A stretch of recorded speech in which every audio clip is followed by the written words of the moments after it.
સ્વાગત છે તમારું અમારી YouTube ચેનલ HDV લાઈફમાં। આજે આમ તો 14 છે અને પૂનમ થાય છે કાલે, પણ પૂનમના દિવસે ચંદ્રગ્રહણ છે એટલે હોળી આજે પ્રગટાવવામાં આવી છે। તો ચલો મારી સાથે હું તમને આગળ હોળીના દર્શન કરાવું। હું, હાર્વિશ, મમ્મી અમે 3 જણા હોળીના દર્શન કરવા જઈએ છીએ। તો ચાલો મારી સાથે, અને મારી વિડીયોમાં આગળથી જોડાયેલા જ રહેજો, કેમ કે હું આગળ તમને હોળીનો બધો ઇતિહાસ કહીશ। જનરલી હોળીનો ઇતિહાસ તો બધાને ખબર જ હશે, પણ આજે ફરીથી આપણે રિવાઇઝ કરી દઈએ। તો ચલો હાર્વિશ, રેડી થઈ ગયો છે ને તું? હા તો ચલો આપણે હોળીના દર્શન કરવા જઈએ। ચલો।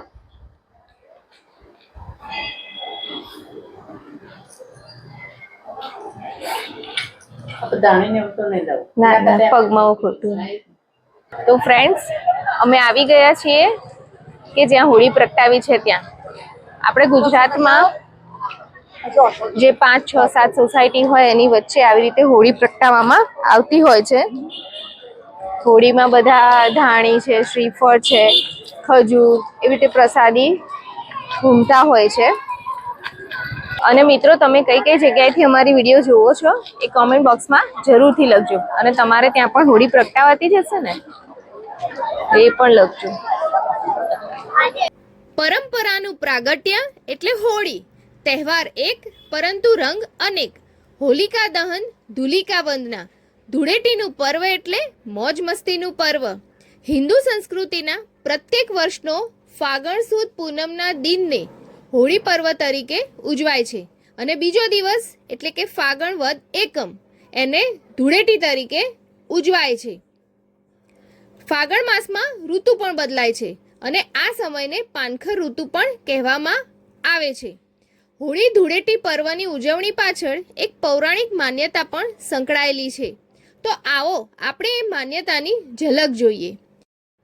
વૈષ્ણવ માન્યતા અનુસાર હિરણ્યકશ્યપ એ દાનવોનો રાજા હતો, અને તેમને બ્રહ્માજીનું વરદાન હતું કે તે દિવસે કે રાત્રે, ઘરની અંદર કે બહાર, ભૂમિ પર કે આકાશમાં, માનવ દ્વારા કે પ્રાણી દ્વારા, અસ્ત્ર કે શસ્ત્ર દ્વારા કોઈ પણથી મૃત્યુ થશે નહીં। આ વરદાનને કારણે એ લગભગ અમર જ બની ગયો કે તેને મારવો લગભગ અસંભવ થઈ ગયો। આથી તે ખૂબ જ અભિમાની અને અત્યાચારી બની ગયો। એણે સ્વર્ગ અને પૃથ્વી પર બધે જ હાહાકાર મચાવી દીધો। તેમણે ઈશ્વરને પૂજવાનું પણ બંધ કરાવ્યું અને પોતાની જ પૂજા કરાવવાનું શરૂ કર્યું। અને કહેવાય છે ને કે કાદવમાં જ કમળ ખીલે છે। તો હિરણ્યકશ્યપના ઘરે દીકરો જન્મ્યો, અને એનું નામ પ્રહલાદ, અને જે ભગવાન વિષ્ણુનો ભક્ત હતો। પોતાના પુત્રને કેટલાય પ્રલોભનો અને બીક બતાવી અને ઈશ્વર ભક્તિથી દૂર કરવાનો બહુ જ પ્રયત્ન કર્યો, પરંતુ પ્રહલાદ તો ડગ્યો જ નહીં અને પોતાની ભક્તિ ચાલુ જ રાખી। એણે પ્રહલાદને મારવા માટે કેટલા ઉપાય કર્યા, પરંતુ ઈશ્વર કૃપાથી તે દરેક નિષ્ફળ થયા। અંતે પ્રહલાદને મારવાના ઉદ્દેશથી હિરણ્યકશ્યપે પ્રહલાદને પોતાની બહેન હોલિકાના ખોળામાં બેસી અગ્નિ પરીક્ષા આપવાનો આદેશ કર્યો। હોલિકા કે જેની પાસે એક એવી ઓઢણી હતી કે જે તેને ધારણ કરે ને એને અગ્નિ પણ બાળી શકે નહીં। પ્રહલાદે પિતાની આજ્ઞાનું પાલન કર્યું અને વિષ્ણુને પોતાનો જીવ બચાવવા માટે પ્રાર્થના કરી।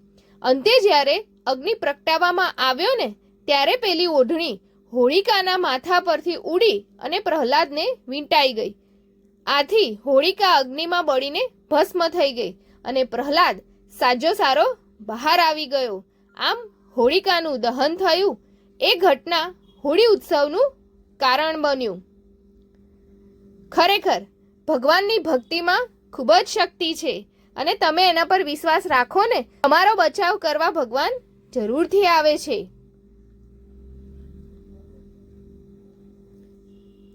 ગુજરાત અને ખાસ કરીને સૌરાષ્ટ્રમાં હોળીને હુતાસણીથી પણ ઓળખવામાં આવે છે।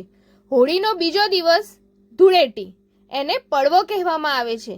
અમુક વિસ્તારોમાં હોળી પછીના 2 કે 3 દિવસ આ તહેવાર તરીકે ઉજવાય છે, જેને બીજો પડવો, ત્રીજો પડવો એમ ગણવામાં આવે છે। આ દિવસોમાં પુરુષો દ્વારા દાંડિયા રાસ રમવાનો રિવાજ પણ ખાસ કરીને પોરબંદર વિસ્તારમાં છે.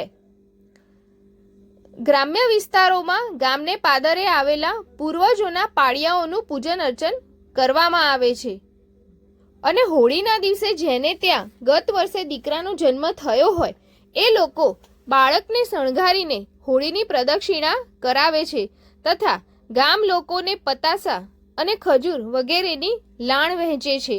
આ પ્રસંગને દીકરાની વાડ કહેવામાં આવે છે. હોળીના દિવસે હોળી પ્રગટાવ્યા પછી મોડી રાત સુધી હોળીની આસપાસ બેસીને જે ગીતો કે દુહાઓ ગાવામાં આવે છે ને એને હોળીના ફાક તરીકે ઓળખવામાં આવે છે. વૈષ્ણવ ધર્મમાં રાધાકૃષ્ણ કે ગોપીજનો વચ્ચે રમવામાં આવતી હોળીના વર્ણનના સુંદર ગીતો મળી આવે છે અને જે મહદઅંશે વ્રજ ભાષામાં જ હોય છે. આ પર્વ આપણને સંદેશ આપે છે કે જાગૃત અને ક્રિયાશીલ બનેલા લોકોએ એકબીજાના દોષો જોવાનું છોડીને ગુણ દર્શનની પદ્ધતિ અપનાવવી જોઈએ. એકબીજાના દોષો ભૂલી જજો અને ગુણને અપનાવજો. ગુણ દર્શનથી કાર્ય વિકસવું એ સમજાવે છે હોળી. હોળીમાં કેવળ નકામી ચીજો કે કચરો જ નહીં પરંતુ આપણા જીવનમાં રહીને આપણને પજવતા રહેલા ખોટા વિચારો તેમજ મનના મેલ કે કચરાને પણ બાળવા જોઈએ. હોળી ધૂળેટી પર્વનો ઉત્સવ એ ખરેખર ફાગણના રંગોથી આપણા જીવનને રંગીન બનાવતો, વસંતોત્સવમાં પણ સંયમની દીક્ષા આપતો, સંઘનિષ્ઠાનો મહિમા સમજાવતો તેમજ માનવ મનમાં અને માનવ સમાજમાં રહેલી અસદ વૃત્તિને બાળવાનો સંદેશ આપનારો ઉત્સવ છે. આમ અસત્ય ઉપર સત્યનો વિજય અને રંગ ગુલાલનું પર્વ એટલે જ હોળી ધૂળેટી.